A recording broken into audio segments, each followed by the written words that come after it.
గొప్ప కామ్రేడ్ సురవరం సుధాకర్ రెడ్డికి లాల్ సలాం అంటూ ఉప ముఖ్యమంత్రి బట్టి విక్రమార్క భావోద్వేగానికి లోనయ్యారు. విద్యార్థి దశ నుంచి చివరి శ్వాస వరకు విలువలకు కట్టుబడి జీవించిన మహనీయుడు సురవరం సుధాకర్ రెడ్డి అని కొనియాడారు. ఏఎస్ఎఫ్ విద్యార్థి సంఘం నుంచి సిపిఐ జాతీయ కార్యదర్శిగా 3 సార్లు పనిచేయటం అంటే ఎంతటి నిబద్ధత, క్రమశిక్షణ, పట్టుదల ఉంటేనే సాధ్యమన్నారు. సిపిఐలో కీలక నేతగా ఉన్నప్పటికీ అధికార పక్ష నేతలతో సంప్రదింపులు జరిపి ప్రజల కోసం పనిచేసేవారని తెలిపారు. 2004లో విద్యుత్ పోరాటంలో కాంగ్రెస్ పార్టీతో కలిసి ఆయన చేసిన పోరాటం మరువలేనిదని గుర్తు చేశారు. సురవరం సుధాకర్ రెడ్డి గారు ఈరోజు మనందరి నుంచి దూరం అయినటువంటి ఈ పరిస్థితుల్లో స్వతత్వ హృదయంతో వారికి ఘనమైనటువంటి నివాళులు అర్పించడమే కాకుండా వారి ఆత్మకి శాంతి చేకూరాలని భగవంతుని ప్రార్థిస్తూ ఉంటాము. అట్లాగే వారు విద్యార్థి దశ నుంచి ఏఎస్ఎఫ్ నాయకుడిగా మొదలుపెట్టినటువంటి రాజకీయ జీవితం ఈ దేశంలోనే సిపిఐ పార్టీకి కార్యదర్శిగా 2 సార్లు పనిచేసే స్థాయికి ఎదగటం అంటే ఎంతో నిబద్ధత, ఎంతో క్రమశిక్షణ, ఎంతో పట్టుదల, వారు నమ్మిన సిద్ధాంతానికి చివరి వరకు కట్టుబడి పనిచేయటం వలనే అది సాధ్యమైంది తప్ప అది మామూలు విషయం కాదు.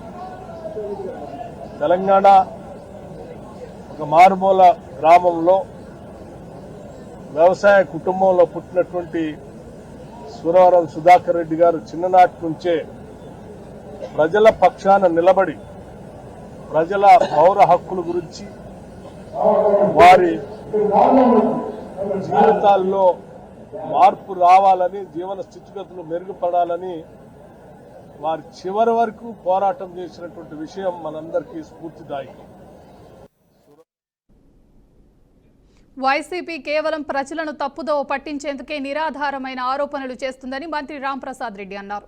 క్రమశిక్షణ కలిగిన పార్టీ తెలుగుదేశమని చెప్పుకొచ్చారు. ఎమ్మెల్యేలు, మంత్రులు, ఎంపీలు, కార్యకర్తలు అంతా క్రమశిక్షణతో మెలుగుతున్నారని అన్నారు. ఒకరిద్దరు తప్పు చేస్తే వారిని పిలిపించి పార్టీ అధిష్టానం మాట్లాడుతుందని తెలిపారు. ఇది పార్టీ వ్యక్తిగత అంశం. తప్పు చేస్తే ఎవరైనా శిక్షార్హులే అని స్పష్టం చేశారు. పథకాలు అమలు చేస్తున్న తీరులో ఏం చేయాలో తెలియక వైసీపీ డైవర్ట్ పాలిటిక్స్ చేస్తుందని మండిపడ్డారు. రాష్ట్రంలో ఉన్న మంత్రులైతేనేం, ఎమ్మెల్యేలు అయితేనేం అందరం ఎంతో క్రమశిక్షణగా ఉన్నాం. ఏదో వైసీపీ నాయకులు, వైసీపీకి సంబంధించిన మాజీ శాసనసభ్యులు ఇలాంటి వారు చేసిన కామెంట్లు మేము ఎక్కడా భయపడం, స్పందించడం. ముఖ్యంగా చంద్రబాబు నాయుడు గారి యొక్క టీం ఎలా ఉంటుందంటే చిత్తశుద్ధిగా రాష్ట్ర ప్రజల కోసం పనిచేస్తుంది. తెలుగుదేశం పార్టీలో 1,20,00,000 మంది సభ్యత్వాలు ఉన్నాయి. ఎవరో ఒకరో ఇద్దరో ఒక విషయం మీద మాట్లాడినంత మాత్రాన మేము ఉలిక్కిపడ్డాం, మాకు ఇష్టం లేదు. అలాంటివి ఏమీ లేవు. ఈ రాష్ట్రంలో తెలుగుదేశం పార్టీ అంటే భారతదేశంలోనే క్రమశిక్షణ గల పార్టీ.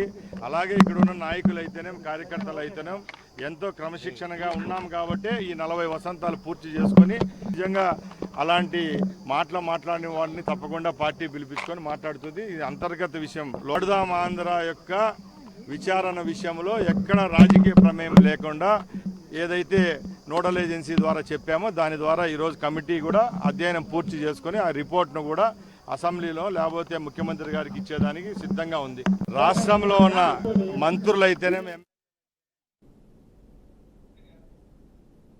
కాంగ్రెస్ ప్రజాపాలనలో ప్రజలకు మంచి చేయాలనే 24 గంటలు సీఎం రేవంత్ రెడ్డి, మంత్రులు, ఎంపీలు, ఎమ్మెల్యేలు ప్రజల మధ్యనే ఉంటున్నారని ఎంపీ చామల తెలిపారు. యాదగిరిగుట్ట ప్రాథమిక ఆరోగ్య కేంద్రంలో వాటర్ ఫిల్టర్ ప్రారంభోత్సవంలో ఆలేరు ఎమ్మెల్యే ఐలయ్య, పార్లమెంట్ సభ్యులు చామల పాల్గొన్నారు. యాదగిరిగుట్ట ప్రైమరీ హెల్త్ సెంటర్లో మంచినీటి సదుపాయం కోసం వాటర్ ప్లాంట్ ఏర్పాటు చేశారు.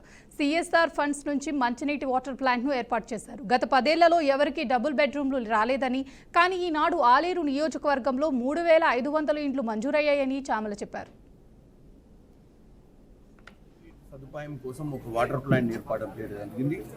దీనికి మా స్థానిక శాసనసభ్యులు, మా సోదరులు బీర్ల ఐలన్న గారు, అలాగే లోకల్ నాయకులు అందరూ కూడా రావడం జరిగింది. ముఖ్యంగా ఇవి సిఎస్ఆర్ ఫండ్స్ నుంచి ప్రతి మండలంలో కూడా ఉన్నటువంటి ప్రైమరీ హెల్త్ సెంటర్లలో వాటర్ ప్లాంట్ పెడుతూ నిన్న నగరికల్లో కూడా ఒక 5, ఈరోజు ఇక్కడ, తర్వాత జనగాంలో కూడా కొన్ని ప్రారంభోత్సవం చేస్తున్నాం. ముఖ్యంగా ప్రజలకు మంచి జరగాలని వీలైనంత మటుకు ప్రజల కోసం పనిచేయాలన్న తాపత్రయం ఈ ప్రజాపాలనలో ఉన్నటువంటి కాంగ్రెస్ ప్రభుత్వం చేస్తున్నటువంటి పని. అటు ముఖ్యమంత్రి అయినా, మంత్రులైనా, మా ఎమ్మెల్యేలైనా అందరూ కూడా 24 గంటలు ఇచ్చినటువంటి హామీల మేరకు సంక్షేమ పథకాలతో రోజు ప్రజలలోనే ఉంటారు. మీరు చూసినట్టయితే ఎక్కడ చూసినా ఈరోజు ఇంద్రమ్మ ఇల్లుల కార్యక్రమం నడుస్తుంది. 10 సంవత్సరాలు 2014 నుంచి 23 దాకా డబుల్ బెడ్రూమ్ ఇల్లుల ముచ్చటే తప్ప ఈ రోజు కట్టని పరిస్థితి.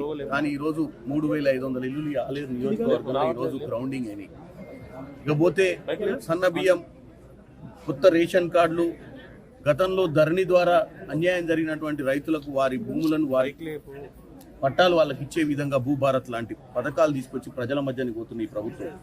ఓ పక్కన మేము పార్లమెంట్ సభ్యులం అందరం నిన్నటి వరకు జరిగిన పార్లమెంట్ సమావేశాలలో ఈవెన్ యూరియాకు సంబంధించిన సమస్యల మీద సెంట్రల్ మినిస్టర్ నడ్డా గారితో కంటిన్యూగా చర్చలు చేసి ఒక 50,000 మెట్రిక్ టన్నులు ఇమీడియట్గా మేము శాంక్షన్ చేయించడం జరిగింది.